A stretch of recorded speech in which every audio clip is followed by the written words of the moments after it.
Hello, everyone. Welcome back to another exciting English learning lesson. Today, we will improve your English by listening to a heart-touching story. This story is about a poor girl named Amaya, and she finds a very expensive diamond ring on the street. In a few hours, something unexpected happens, and her life begins to change in a new direction. I will read the story one sentence at a time. Pause the video after each sentence and repeat after me. This simple technique will help you speak more naturally and confidently in English. Don't worry about mistakes. Just listen and repeat. Are you ready to begin? Let's start the story. My name is Amaya Miller, and this is the story about how a diamond ring changed my life forever and taught me what real love means. I am a poor girl. Some days I have no food to eat. I have no family. I have no friends. Life is very hard for me. One day everything changes. I walk on the street. A young man runs past me. His name is James Anderson. He looks very busy. He does not see me. Something falls from his pocket. It is a small box. I pick it up. I open the box. Inside is a beautiful diamond ring. It looks very expensive. I think about what to do. This ring can change my life. I can sell it and buy food. I can find a place to live. But this is not mine. Someone loses this ring. I make a decision. I run after the young man.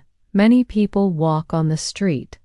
I cannot find him, but I remember something. He wears a blue jacket. I ask people about him. Nobody sees him. I walk forward. Then I see him. He sits on a bench near a bank. He looks very sad. I go to him. I say, "Excuse me, sir. I think this is yours." He looks at the ring. His face becomes angry. He says, "I do not want it. You can do anything with it." I say, "But sir, this is a very expensive ring. I cannot take it." He says, "If you do not want it, throw it away." I do not need it. I buy this ring for my girlfriend Sarah Mitchell. I say, "Then why do you throw it?" "Give it to her." He says, "I proposed to her today, but she rejects me in front of many people." "You do not understand how it feels." I say, "Yes, I understand, because people reject me 100 times every day when I ask for food or money." He becomes quiet. He looks at me. He says, "I am sorry. I do not think about that. I am just very sad right now." I say, "I get rejected many times, but I still fight with my life. If I can do that, why cannot you fight for your love?" I put the ring in his hand. I start to walk away. He asks, "Wait, can I buy you lunch?" He takes me to a restaurant. The restaurant is very beautiful. I never come to such a nice place. Everything smells good. Rich people sit at tables. They wear expensive clothes. I wear dirty old clothes. People look at me in a strange way, but James does not care. He asks, "What do you want to eat?" I say, "Anything is fine." I do not eat anything today. He orders food. The food tastes amazing. I eat very fast. I am very hungry. He says, "Wait, you have food on your face." He wipes my mouth with a tissue. Our eyes meet. My heart beats fast. I feel something special. He says, "You can take some food home if you want." I say, "Really?" "Thank you." He says, "I can also give you some money and better clothes." My heart stops. He is the first person who does not reject me. I want to hug him, but I am scared. I say, "James, you are a very kind person." I cannot thank you enough. He says it is okay. You do not need to thank me. I am very sad today, but you make my sadness go away. Thank you for that. I smile. I say, can I ask you something? He says, yes, ask me. I ask, why does your girlfriend reject you? Is there a problem between you two? He says, no, we are very happy together, but she meets someone with more money. That person is my boss. I ask, but can money change love? He says, she tells me I have no family. Nobody cares about me. She also tells me she goes to dinner with my boss tonight at the Golden Table restaurant. I want to help him. I say, I have an idea. Let us show her you are not alone. He asks, what do you mean? I say, let us also go to that restaurant tonight. I can act as your girlfriend. We show her you are not alone. James buys me a beautiful dress. I get ready and go to the restaurant. James waits for me outside. He sees me. He looks surprised. I ask, why do you look at me like that? He says, I cannot believe you are the same person I meet this morning. I ask, why do I look bad? He says, no, you look very beautiful. His words touch my heart. I feel something new in my heart, something I never feel before. We go inside the restaurant. Sarah sits with the boss at a table. She sees us. Her face changes. She stands up and walks to us. Sarah asks, hi, James. What a surprise. Who is she? James says, oh, sorry. I forget to introduce her. This is Amaya, my new girlfriend. I hold James' hand tight. Sarah looks angry. I ask James, do you want to dance? We start to dance. We laugh a lot. I cannot take my eyes off his face. Sarah watches us with angry eyes. James asks suddenly, what do you think about me? I say you are a good person. He says, I do not ask that. Do you feel something different about me? I ask, what do you mean? I realize James feels something special about me. He starts to say, Amaya, I cannot explain how to say this, but Sarah comes to us. She says, James, I need to talk to you. James says, we are busy, Sarah. We talk later.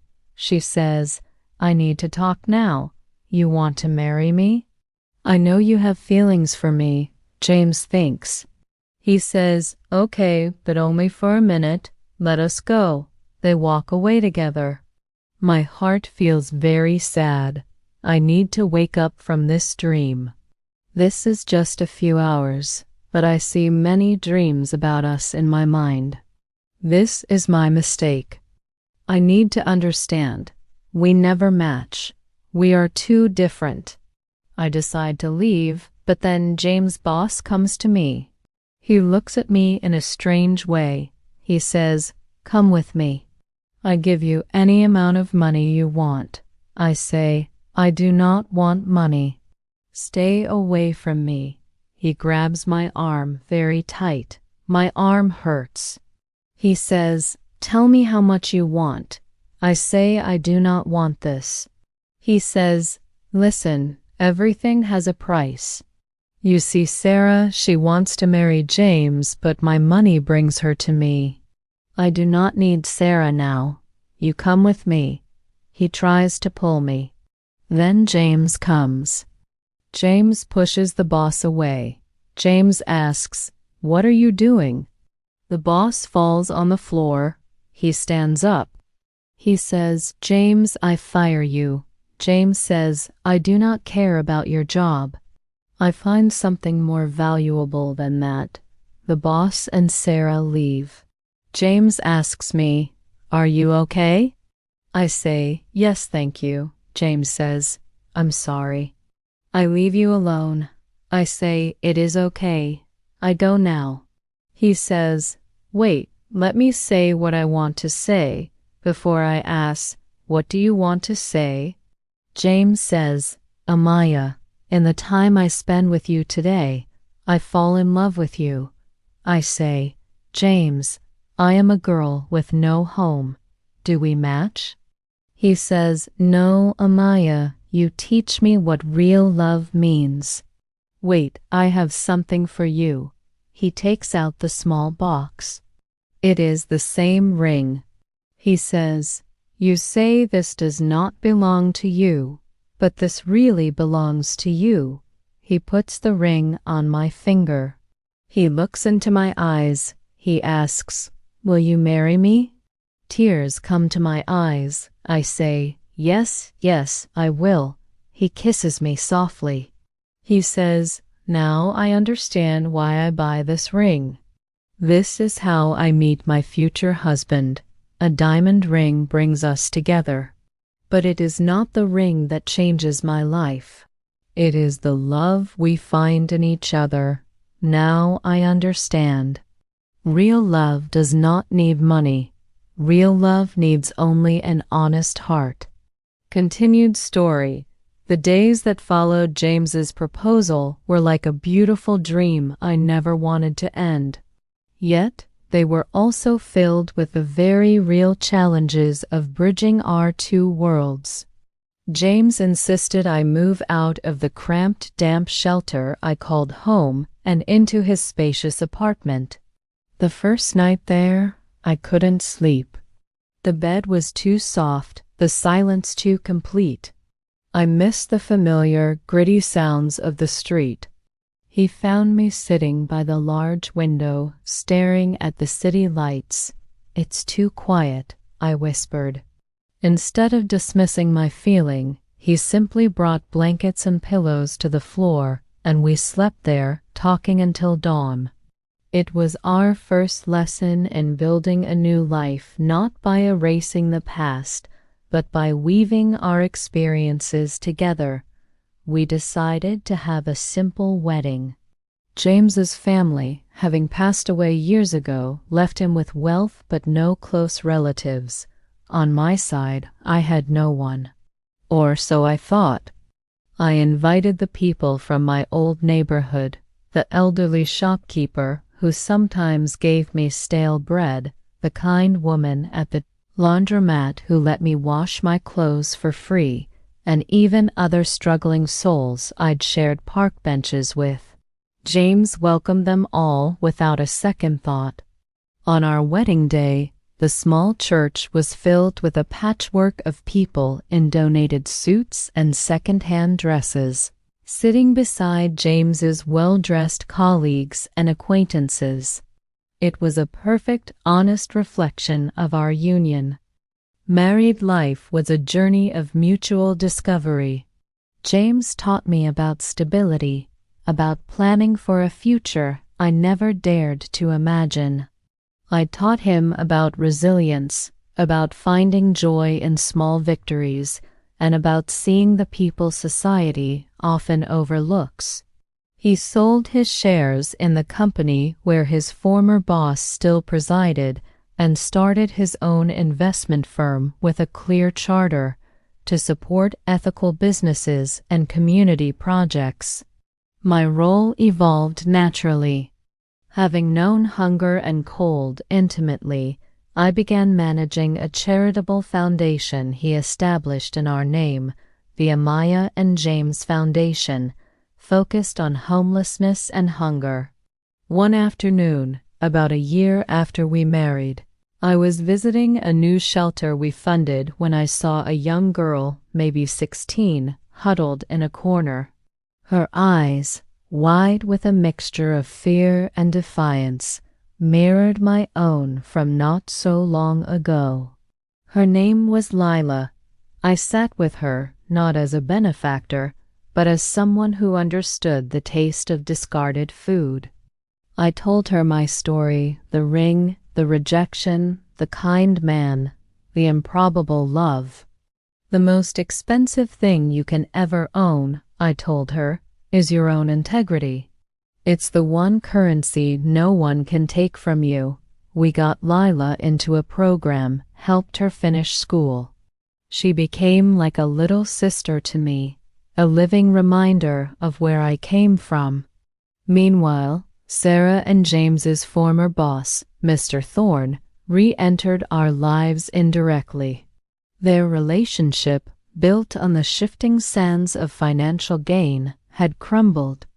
Mr. Thorne's business faced scandals, and Sarah, having traded love for luxury, found herself alone and seeking sympathy. She contacted James, asking for a meeting, claiming she had made a terrible mistake. James asked me what he should do. My heart, which once might have clenched with jealousy or fear, now felt a calm compassion. "Hear her out," I said. "But remember what we have." They met at a public cafe. James came home afterwards, his expression thoughtful. "She apologized," he said. "She said she was blinded by fear and security. She saw what we have and realized what she lost." He paused, taking my hand. I told her I forgave her for my own peace. But I also told her that losing her was the best thing that ever happened to me because it led me to you. I offered to help her find a job through the foundation if she was sincere about change. It was a testament to the man. He was kind but not naive, generous but with clear boundaries. Sarah did take the offer, and while our relationship would never be one of close friendship, it became one of distant respect and quiet redemption. Years passed. Our foundation grew, touching thousands of lives. We had 2 beautiful children, a boy and a girl. We named our daughter Hope. One evening, as I was putting Hope to bed, she pointed to the diamond ring on my finger, which I wore every day. "Mummy, your ring is so shiny," she said. "It is, isn't it?" I replied, "Is it the most expensive thing in the world?" She asked with childhood curiosity. I smiled, kissed her forehead, and said, "No, my love, this ring is just a piece of stone. The most expensive things in the world are the ones money can't buy. Like the love I have for you, for your brother, and for your daddy. Like kindness and honesty and a brave heart." She seemed to ponder this, her eyelids growing heavy. "I like that," she murmured before drifting to sleep. James and I often took walks in the evening, retracing the steps of that fateful day. We'd pass the bench where I found him, despondent and lost. It became a sacred spot for us, a monument to vulnerability and chance. "You know," James said one such evening, his arm around my shoulders, "when I dropped that ring, I thought I was losing everything. I was actually losing a chain that bound me to the wrong life, to the wrong values.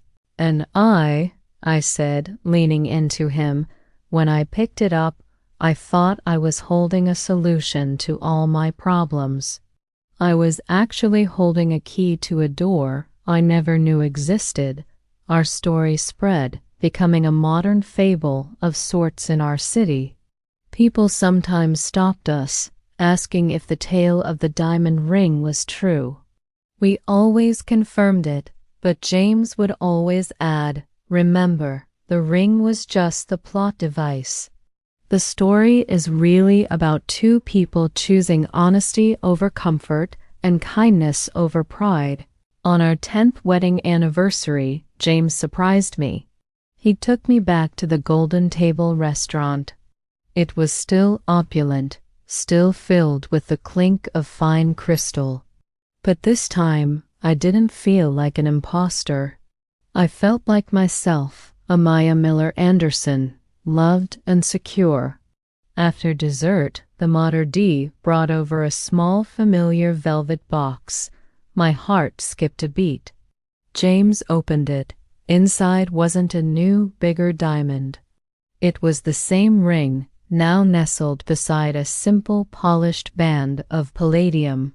"I had it redesigned," he explained, his voice thick with emotion.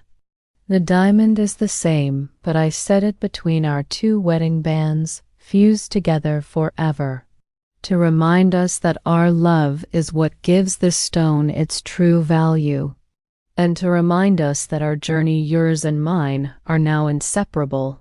Tears filled my eyes, just as they had a decade before. But these were tears of profound gratitude and deep, abiding joy. I looked around the restaurant, at the glitter and the wealth, and then back at my husband's earnest, loving face. I understood completely now. The world is full of diamonds, of glittering objects and tempting shortcuts. But the only treasures that last, the only ones that can truly change a life, are those forged in the heart. Honesty, courage, compassion, and love. These are the real gems, and they are available to everyone, regardless of their pocket. That day on the street, a poor girl and a rich man didn't just find a ring or return a lost item. They stumbled upon a universal truth, that the most powerful force is not in what you possess, but in who you are when you have nothing, and in what you choose to do when fate places something precious in your path. My life changed not because of a diamond's sparkle, but because of the light we found in each other as eyes a light that taught us both that real love isn't about finding someone to live with, but about finding someone you cannot imagine living without, and building a world together where everyone has the chance to find that same priceless connection.